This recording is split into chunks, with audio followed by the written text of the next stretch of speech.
Clubhouse.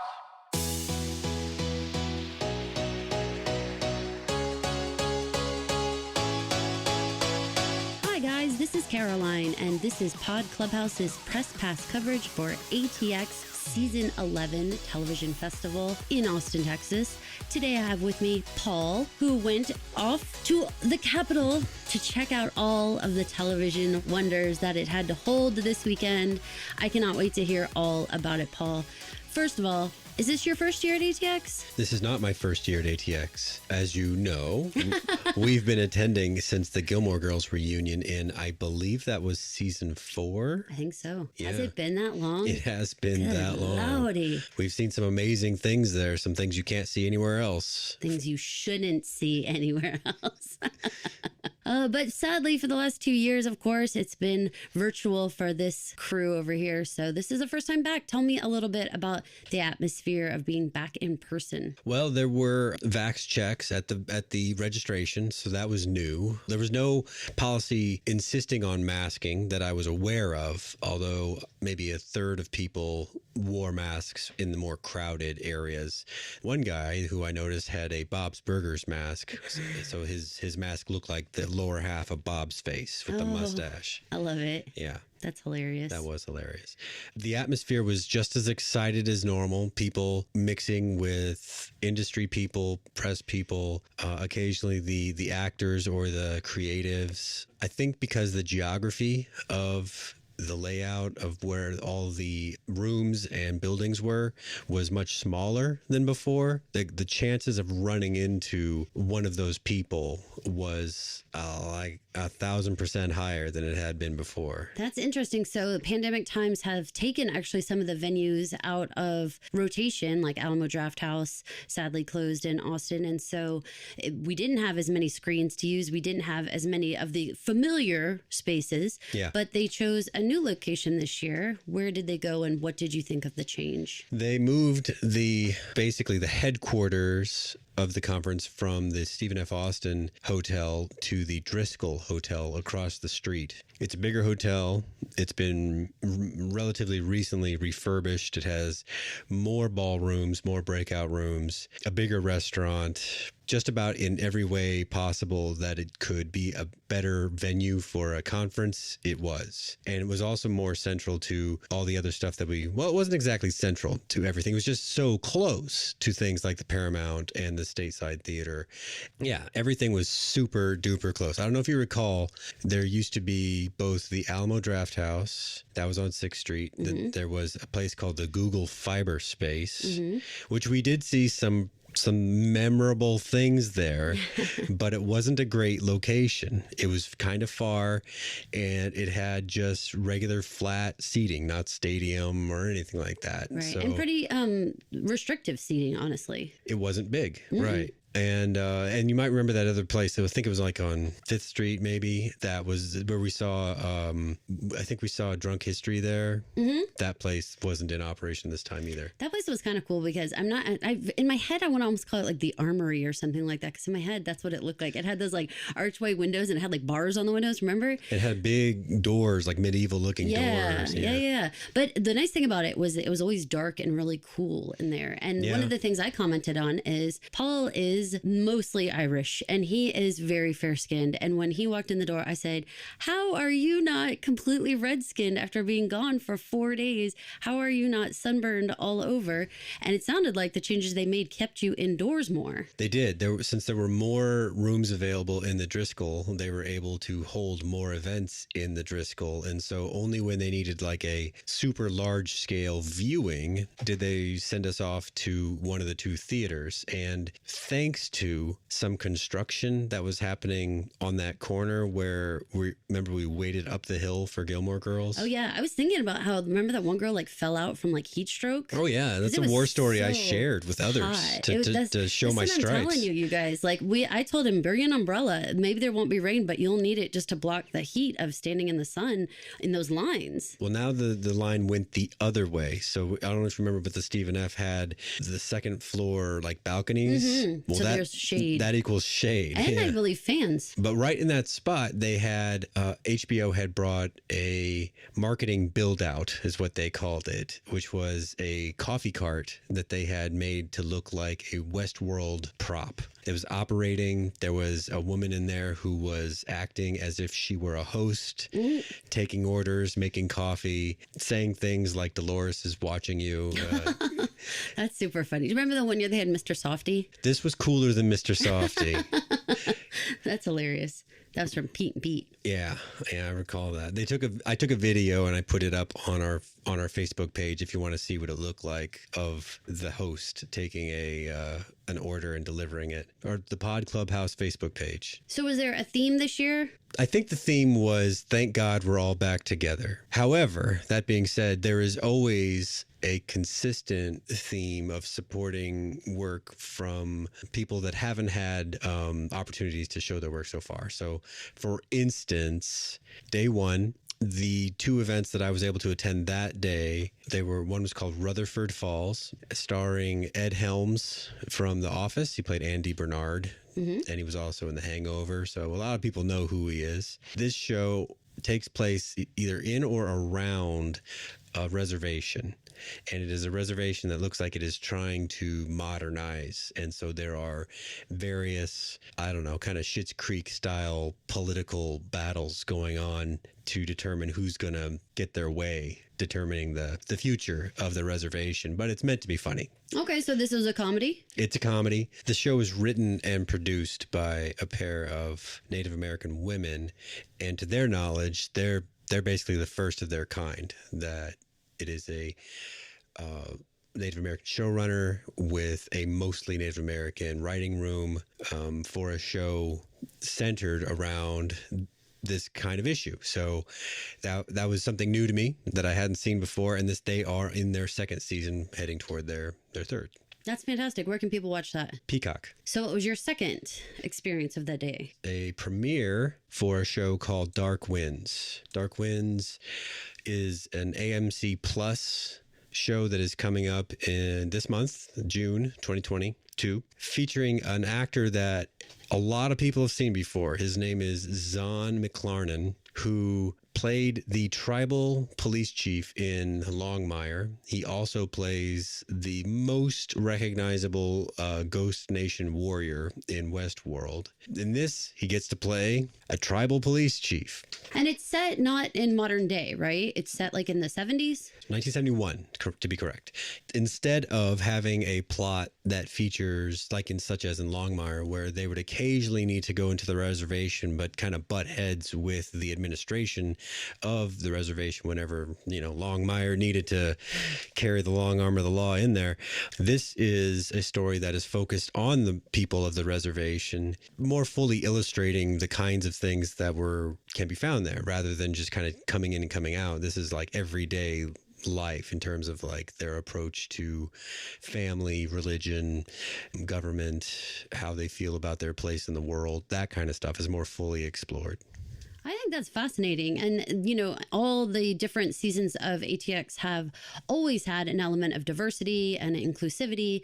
And this is the first time I can think of not have one, but two shows that are talking about what life on the reservation would be like and, issues of the day. I think fascinating. I look forward to checking out both of these. Well, you've been going with me and I've been going with you to ATX for a long time. And this message of representation has been the big one, I would say, for at least the last 4 years, maybe 5.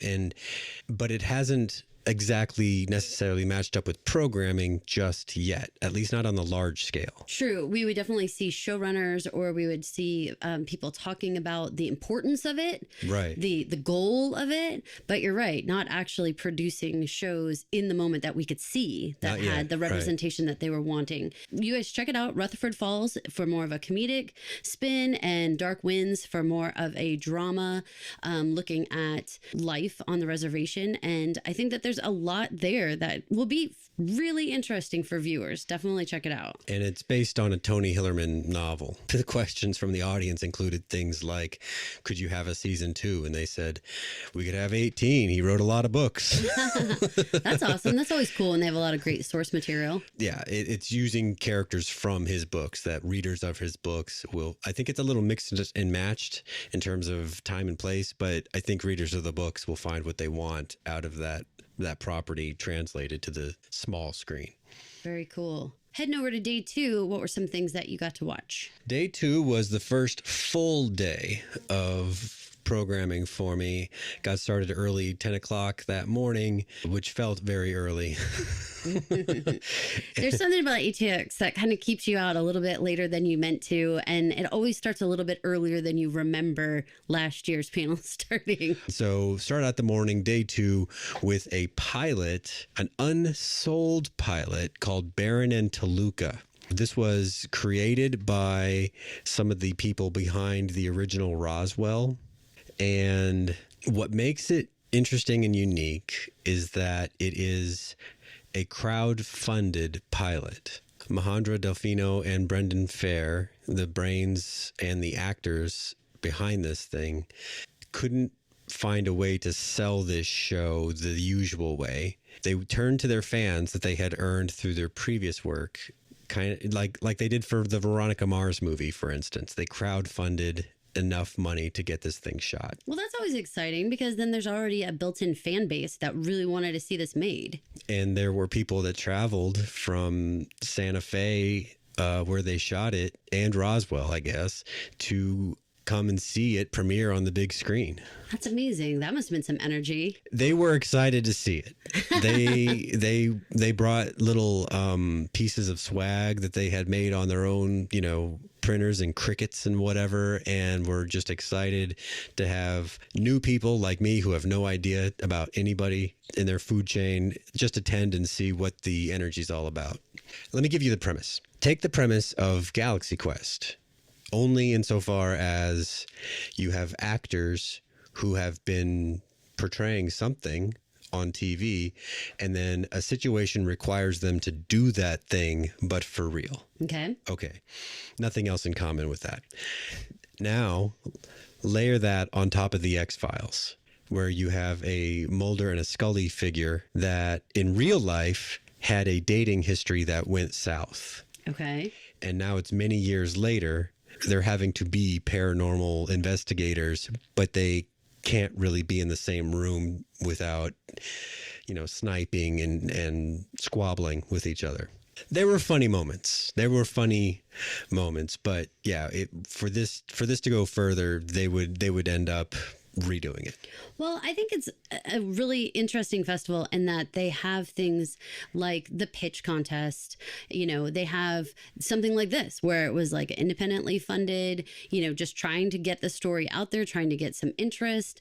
There's something about that I find like very hopeful and very inspiring for people who really want to break into industry, that there is a format here for you to be able to tell your story however far you've made it, whether it's just the idea or whether you've actually written something or if you've actually filmed something.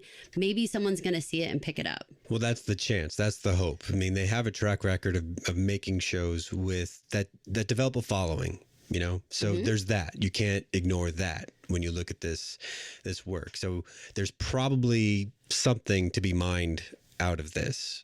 And this is how they needed to display it in order to get that attention. So at this point, is there anywhere where our listeners can see it, or they just need to keep their eyes open if they happen to see this name? They would have to look hard. They would have to look hard. Like, for instance, there was some really recognizable music in it. And someone said, your music budget must have been enormous. And they said it was a festival one-time only licensing. Oh. Yeah. Okay. All right. They really did. They got creative, though. Yeah. Well, good for them. Yeah, they did. Okay, so that was Baron and Taluka. So maybe if you guys see that, you can remember, hey, I heard about that on Pod Clubhouse when they were talking about ATX season 11. You'll be like, I'm already a little aware of that one. So keep your eyes peeled for that one. Snooki has a small role in it. Oh. Snooki did not appear with the cast, although she was scheduled. But yeah, she does have a small part as what a volunteer described as an occultist. Ooh. Okay, so something to look for, you guys. I scooted right from there to I Love That For You, which was right up against a different kind of panel. See, some of these panels have a showing of the show, and then they also have cast, which a lot of people are very interested in hearing.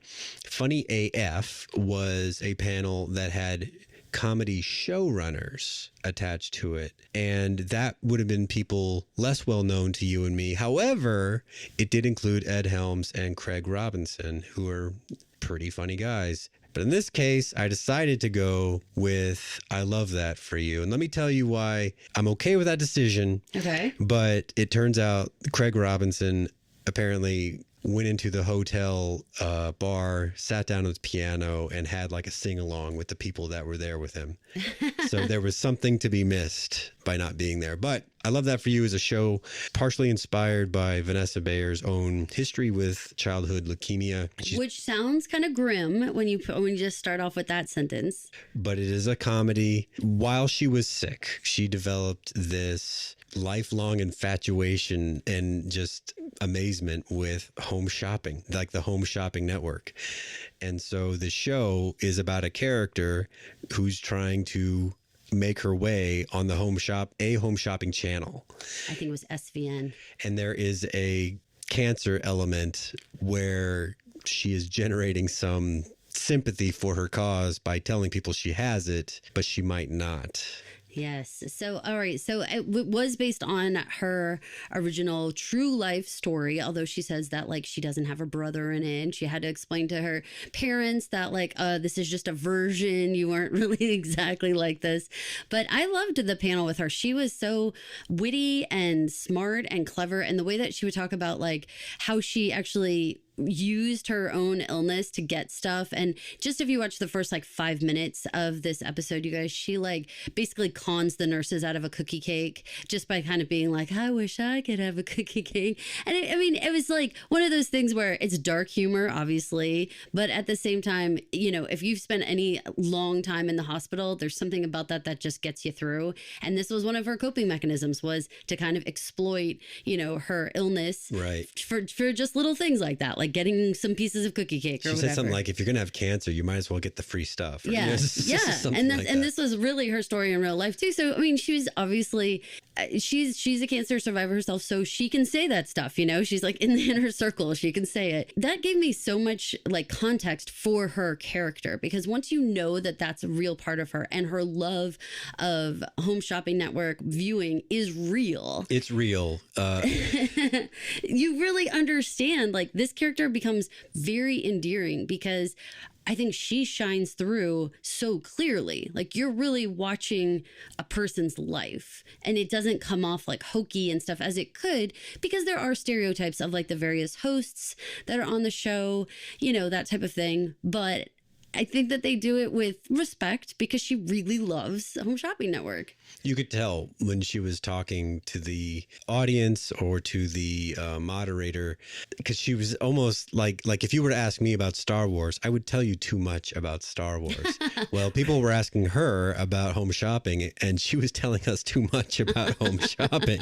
Well, and she was describing like her first purchase, and it was like silver and rose gold and gold. Like, it was really funny, and she obviously had the vocabulary, you know, the herringbone and all this like sophisticated, you know, type, like, but like also kind of silly kind of descriptions of things, but with true love and respect for this type of show that's on television. I think it is something that I would 100% watch again. I watched this episode through the virtual pass that I got, which ATX still offered this year. And I was so happy to be able to kind of talk to you about what you saw and then be able to watch the episode myself and watch the panel myself. And our kids loved it. They thought it was super funny. They're, older teenagers, and they totally understood it and thought it was funny. And it had like enough heart to it where you didn't feel like they were poking fun at either cancer or home shopping or anything. It was like an actual kind of like love letter to this whole genre of people that are sitting at home for various reasons, whether it's illnesses or whatever, where they just have this connection to a show like this where they feel like the hosts are talking to them. I think they're going to find an audience for this. If the audience finds out about it, they got to get to that audience. Yeah. But you know what? Then when Vanessa Bayer said she actually went on the Home Shopping Network as a host in real life. Yeah. I mean, that's the way to get the show in front of the right viewers. That's right. It's finishing its first season and it runs on Showtime. After that, I moved to a little more esoteric topics. I went to a panel called Reinventing the Water Cooler, or How to Get and Keep an Audience. This one was attended by one of the executive producers for Showtime's Yellow Jackets, one of the executive producers, I think the executive producer for a show called Cruel Summer. Her name is Michelle Purple. And then kind of a connective tissue for both of those shows, the vice president of scripted programming from E1 Entertainment, which is like the production company. Her name is Jacqueline Cesario. Now, Paul, we have a lot of listeners who may just be used to streaming, maybe working from home, and the concept of revisiting the water cooler is like, what are you talking about? These shows come out weekly. When they come out weekly, like olden times. Like broadcast television. Right. They went back and forth trying to describe, because they were asked, like, what is it that makes a binge show, meaning like a show that is dropped all at once, versus a show that is better off going week to week. And this was a very frustrating kind of thing, because this and the next panel that I attended, the producers boiled it down to a gut feeling, which was sort of like antithetical to why we even had the meeting, why we had the discussion. We came to find out, what about these stories? And it was just like, well, these we knew it when we saw it, that these would be better to create that community that comes along, the long-term discussions in terms of solving or trying to solve as an audience the mystery that you don't get when you have a binge show. And also like those shows that just have a lot of tension. Like I was just talking about this with someone else about the concept of like Hollywood land, and it dropped all at once, and so that became a situation where you're wondering if they're going to get cast. Like, is this group of young professionals going to become cast in various movies? And because it was binging, it was one of those things where someone went to jail, and literally 5 seconds later, when it starts the next episode, they're getting out of jail. So there was no actual stakes at any point, because the tension was completely cut instantly. And we were lamenting, like, why can't we have more shows where we can sit around for 7 days and say, oh my God, I don't think anyone's going to get them out of jail, or oh my God, in the cases of things like Yellow Jacket, like the mystery of it all, being like, what in the heck actually happened to these girls? You need some time to process it. You need some time to get up on Reddit and your Facebook groups and listen to a podcast, right? Go on Pod Clubhouse. It sucks for us as podcasters when everything drops and we have to sit down and talk about it, and it'd be like, all of you guys have already seen everything. There's very little for us to predict or tease out or even try to really understand, because all the questions have been answered as far as they're going to be. For these particular shows that skewed toward almost requiring a younger audience, they needed a certain amount of time for word of mouth to happen in order to get the attention of people so that they stop scrolling TikTok long enough to look at the TV. Yeah, that's what I was kind of saying about that. I love that for you. You have to get it in front of the right viewers. And that in and of itself can be very complicated when you have these little like niche groups who already have a medium they're watching. Like if you have the Home Shopping Network people, they're not watching a comedy. they're watching the Home Shopping Network, right, yeah. And so it's like, how do you get in front of them and let them know there's a show about that? Well, this is the same kind of thing where you have these viewers that are like, you're right. How are you going to possibly let them know about it? Someone said, so what are you going to do next or something like that? And the Jacqueline, the one who has a hand in both shows, said in a deep voice with her hand on the microphone, "A soccer team of boys on a plane." For those of you who have not seen Yellow Jackets, that's the premise. Right. But it's girls. But it's girls, right. Well, that's super funny. Well, it sounds like that they had, a sense of humor about it, but it is something that we got into podcasting because of Lost and because of The Leftovers. And those were shows that we would relish when they came out each week, and we would just sit there and talk about it for hours on end with friends, family, anybody who would listen. Oh my gosh, remember Television Without Pity? We'd get on there, read every theory, read every idea, what's going on, did she really go through to the other side? I don't know. Like the whole thing. I mean, part of the experience of the show was the fandom. Yeah. And they went hand in hand. You couldn't get the full experience if you didn't have the interaction with the community. It was not an individual relationship with those shows. So I hope that more of these shows will start dropping one at a time and giving us a chance to talk about them again. I really miss that. The next panel I went to was called The Futurescape, a look at what's ahead in TV. This was another panel that had producers from, these were executives from HBO, from Showtime, the same executive VP from E1, Jacqueline was still there, and then an exec from Kilter Films, which has some production role in Westworld, so they work with HBO, and then someone, the head of scripted programming from a production company called Rooster Teeth, which is most well known for making animated products. And this one also amounted to, they had gut feelings about what's good and what's bad. And there was a couple of interesting comments. For sure, you're going to see more intellectual property work. That's not going away. They're not just going to close up shop at Star Wars and Marvel and say, well, we had a pretty good run. That's not happening anytime soon. Well, I know you're going to expand on that because you had an entire panel on IP shows, but can you explain a little bit to our listeners, what do you mean by that? You're going to see a lot more IP work. Intellectual property, meaning like the decision makers behind who gets what made on television programs, television networks, are going to continue to rely on the tried and true name brand entertainment.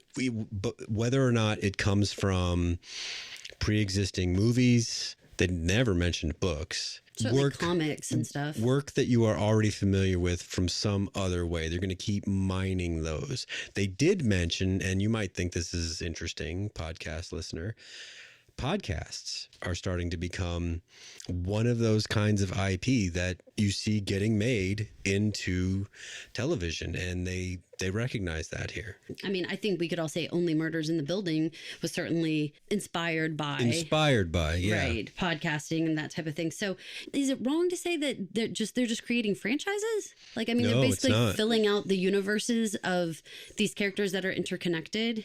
We all recognize that as franchises, right? Yeah, it's for our purposes, it's interchangeable. Really, IP just makes it sound like you're well read in the big highfalutin I'm here terms. To make it accessible to everyone. Okay. Yes. So the thing about that is that I do think there's a lot of love and interest in having stories told about some of those periphery characters. I know, like, we just ended This Is Us, and there's been a lot of conversation about things like spinoffs and wanting to take characters that maybe weren't as delved into and let them run with their own show. And it seems like what we're hearing, just sort of like when we had like the years of the reboot, a couple of years back, I feel like this concept of like, if you have something good, there is no reason to walk away from it. Yeah. Take that viewership, just take it a little bit in a different direction. And some people are not going to go with you, and you can pick a small character and really, just get that one season out of them. I think there's a lot to go on with that. And I think fandoms are tired of walking away from characters that they've loved for so many seasons. And then like I'm going to use This Is Us to just be like, and now you never get to know about them again. Yeah. People are like, no, I'm invested. It would be foolish not to go back to that well and just pick another character and just every once in a while dip back in, see what people are doing back in the This Is Us world. Yeah, it's about generating viewership and numbers, you know, as tempting as it might be to create cheap half-hour comedies for people like HBO or whatever. Those are the ones that are fairly forgettable. They don't really generate the Game of Thrones type numbers that they want. And speaking of Game of Thrones, I mean, obviously House of Dragons coming. And then, you know, I'm thinking of our own podcast, Yellowstone spinning off with 1883 and the 4 Sixes. Like there is a whole wrapped arms around this idea of like, once you have a core concept, you just let the spider web go. Well, even the following morning, I attended the screening of Walker Independence. Walker, you know, the original Walker Texas Ranger was Chuck Norris. That ran for several years, and then they rebooted it with Jared Padalecki, and they let that run for 1 or 2 years before spinning it off to a way early prequel, like, you know, 1883 style with this Walker Independence. But we'll get there in a minute. We're not quite done with day 2. I just wanted to expand on Caroline's point. Yeah, I mean, I'm for it, and I think that there's a lot of fans out there, especially, I mean, we certainly get this when we're kind of like maybe even feeling finished with a show. Sometimes we have listeners who are like, hey, we've been listening to you for a long time in this. Don't you dare walk away from this show. We see you, Maisel fans. Like, you guys get back in there because we're attached. Like, we are used to hearing your voice every week and we expect to hear it. Cool. I think this is great. And I'm excited to hear more about some of the other franchises. Like, nobody is missing the boat on Star Wars and Marvel and all that. Like, doy, we get it. Y'all are going to take that and you are going to suck it dry, okay? But some of the other ones, like you're saying, Walker, great example. You know, like there's other shows out there that deserve more scrutiny, I guess, of like individual characters. You know, like let's really get into them and analyze really what's going on in these side stories. I think you'll continue to see that. One interesting thing that they did bring up was the current global financial situation with inflation being what it is. How is that impacting their production? And they were a little cagey, but they said so far so good, except in the realm of visual effects, because they farm that out to companies in other countries, South Korea, India, places like that. And they said that those are getting off their charts in terms of how much that's costing them. Well, then I am curious if shows like This Is Us or even really Walker, you know, will get more love over, say, a Marvel show because they require far less special effects, far less green screen work. You know, certainly there's got to be some appeal in that. Well, that was the assumption. But all the executives said, well, if we love a show and it requires effects, I don't think that would make us say no. However, we're kind of only at the beginning of this thing, you know? 100%. Yeah. So we'll see. We'll see is a good outlook. I mean, certainly we saw how, you know, COVID affected, you know, seasons and episodes and cutting back of storyline and even which characters could even be on screen anymore. Like, I don't think anyone knows until it's happening how a situation's going to affect our shows. So then that night we had a Parenthood reunion, which this is something that ATX does every year. And I always look forward to the reunion shows. We saw, you mentioned Gilmore Girls, Battlestar Galactica was another huge one. Felicity. Oh my gosh. Just to see Ugly Betty. Just to see their faces again. Right. I mean, how much were you like dying at Battlestar? I know you were dying. Oh, I loved it. I mean, we got okay seats. They were like the front seats, but on the balcony. So I just loved soaking in all their little stories.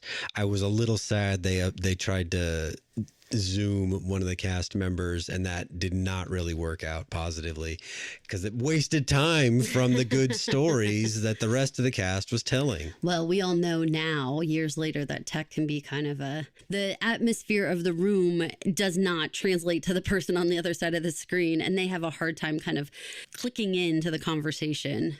So what did you think of Parenthood reunion? First of all, I know that I watched Parenthood back in the day, and certainly we have some connections to it in that one of the central storylines is that one of the children is autistic in the story, and we have two children who are also autistic. So there was some things there that I always wanted to see, but I always had such a tender heart about the show because we were actively going through it, that I would kind of like come and go from the show. I'd be like, oh, it's getting too close to home. And I'd have to kind of like back off a little bit. So did you enjoy seeing some of these characters again? Certainly we both had the source material of the original movie with Steve Martin. That was something that we all grew up with. Yeah.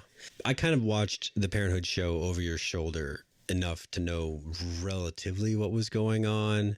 Originally, both Peter Krause and Craig T. Nelson were scheduled to appear. However, they did not. So it was a much smaller cast appearance that did take the stage, including Dax Shepard, Eric Christensen, Joy Bryant, Monica Potter, the show creator, Jason Katims, and their lead director, Lawrence Trilling. They made, I think they said like 109 shows, something like that, and he directed 40 of them. So he's probably like the majority presence in the director's chair for them. This was Dax Shepard's show, at least that night. His presence made anything that might have gone the direction that the organizers didn't see coming, he brought it back and kept it funny, kept it light. For as big and loud and proud as he was on stage, he was delightful to see doing his Dax Shepard thing. I think that Dax has changed a lot over the years in terms of being like a dad, and I definitely felt a Papa Bear vibe up there, even though he plays Crosby, who is a pretty goofy guy and definitely like one of the youngest siblings of the Braverman tribe there. He had a very like wanting to take care of everyone, wanting the rest of the cast to look good no matter what anyone was saying or doing. He definitely was kind of swooping in and kind of being like, kind of massaging the conversation down a better path. Exactly right. There were some answers that didn't quite line up with what was asked, and he would bring it back around to giving something that the audience wanted from that question. Which you can never really know. I mean, we had a conversation before we got on the mics here, asking each other, like, what do we want out of a reunion? Because for my own self, I have very specific expectations for a reunion. I want to know some behind the scenes stories. I want to know, like, if there was any changes that went on in the story as we were all watching it. Did they take in any of our responses? Oh my gosh, like for Lost and stuff like that. So many of us were like, they're reading these pages. They're reading the chat rooms. I just know they are. And, like, I want to hear back from the creatives and the writers. How were they responding to us in real time when this show was on? And I want to hear from the actors what the behind the scenes relationships were and what they thought of their characters' arcs, stuff like that. I am not so keen on their current everyday life kind of silly inside jokes. Mm-hmm. Like, those things aren't exactly why I'm there. Now, for you, Paul, what are your expectations when you go into a reunion? Well, I think 80% of what I want is like the same stuff everybody wants, which is those stories from set. What do they remember most? Something about what happened behind the scenes that the rest of us wouldn't know. Then the other 20% that I want to know is stuff that they don't usually get asked. They are often asked, what's your favorite episode? The answer is always the pilot. You know why? That's the only one they remember. Oh my God, it's so true. Because they made 100 of them.